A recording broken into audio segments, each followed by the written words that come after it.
easy to imagine that a responsible government that is accountable to its own people will be committed to stability and peace rather than waging radicalism and extremism as a means to survive. Our first commitment will be, of course, to the Iranian nation itself as a government. But in order to be able to do that, we have to basically establish as many good rapport and relationship, obviously with our neighbors, goes without saying, but also to invite them to support a principle that goes beyond our borders. You know, when I look at the Middle East, and being from there and having studied this over quite a long time, one of the aspects that I found tremendously interesting was, why is it that the process of democratization has been so overdue, or perhaps never truly, get to the very end of it? And one of the aspects has been when citizenry doesn't have its ability to participate because there's lack of political representation or freedom, and or the governments does not feel themselves accountable to the nation because most of our region are countries that have used oil income, but they spend that revenue without necessarily the population having any say. You can imagine why this has gone far too long. I'm placing all my vision and faith on the fact that if you are counting on long-lasting political stability, I cannot imagine a scenario other than having a guarantee, first of all, for all citizens of that land to have absolutely equal rights under the law, and also to be guaranteed that their participation is going to bring long-term stability. That's first and foremost. If we try to champion that, and if that is the spillover effect in our region, rather than what we have currently under the regime, it will not only be in the interest of Iran, but also of our neighbors. And we do not quantify our neighbors based on their creed or faith or religious belief. If we want to have freedom of religion in our own country, we should not have an Arab issue or a Palestinian issue or an Israeli issue in our thoughts. That's the Iran I'm talking about. And I believe that Iranians do believe that way, because we have been really a mosaic of different ethnic communities and religious minorities for centuries.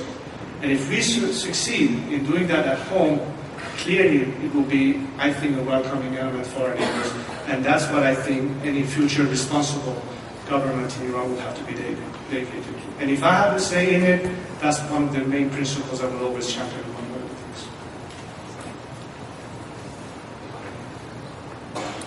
I've heard Bali Nasser and Robert Baer talk about the revival of Shiism outside of Iran and the Middle East.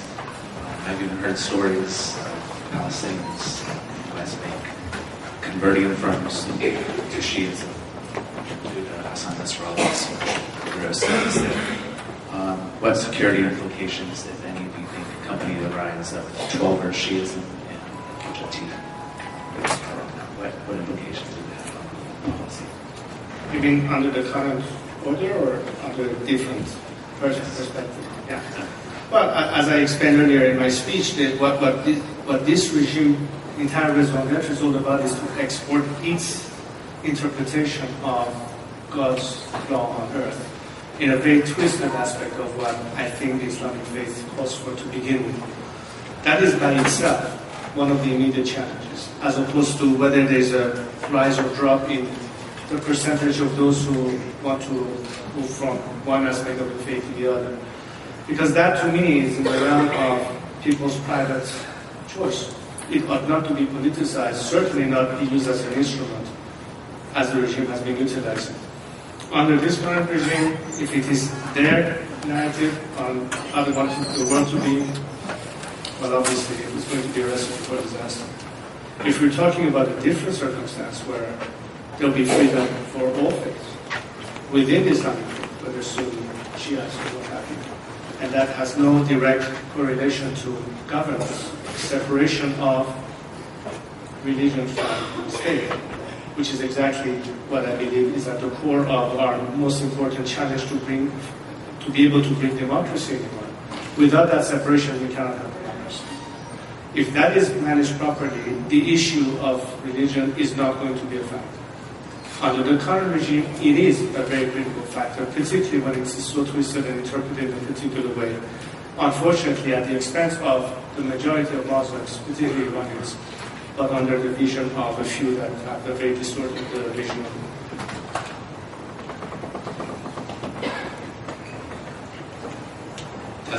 Beginning in April this year, a Wikipedia user named Reza Pahlavi made numerous edits to your biography.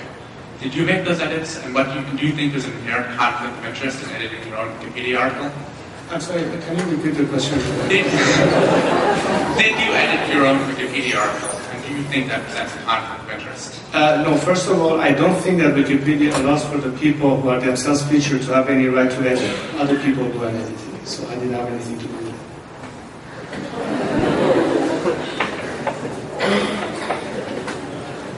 I understand that you don't support a militaristic intervention into Iran to promote democracy, but given if the current administration were to continue or even escalate its oppressive policies, and the UN were to invoke the responsibility to protect, would you support such multilateral political militaristic action?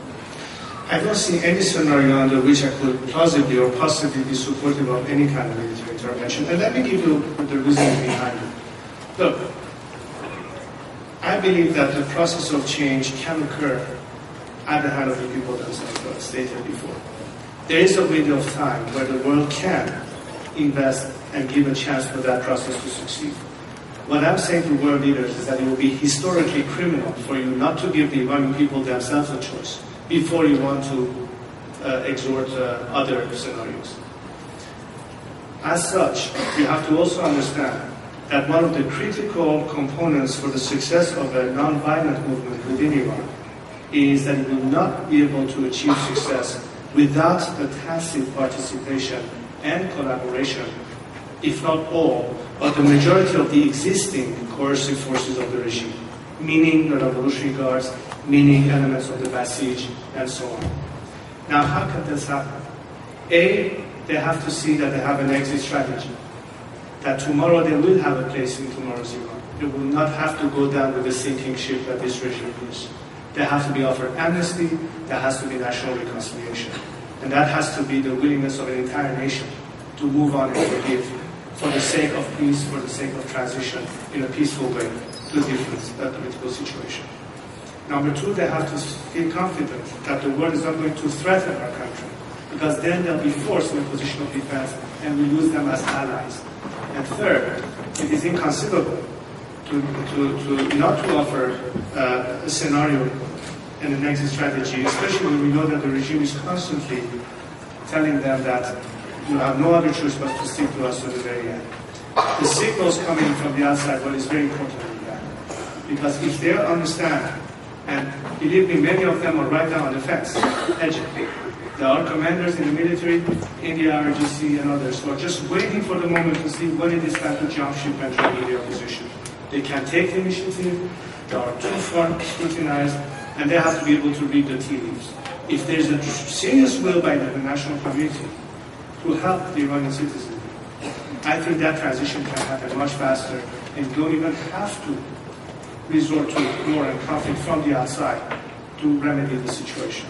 People themselves will take care of it. But you have to give them that ability. And that scenario, unfortunately, has never been seriously explored. And that's my biggest grievance against the world governments, by saying you want to jump straight from a failed diplomacy immediately to a scenario of conflict and war. Why not take the people as a factor that you have ignored for 30 years? Because your dialogue has been limited only to the regime and its representative. Where in the past 31 years have you ever talked to the Iranian democratic opposition at home or abroad? So give us a chance. We don't guarantee anything. But by God, aren't we allowed to have our day in court before we resort to another scenario? That's my argument. And time is short. This cannot be open-ended. It has to happen now. But I believe that if the decision is made, it can happen before it really gets ugly.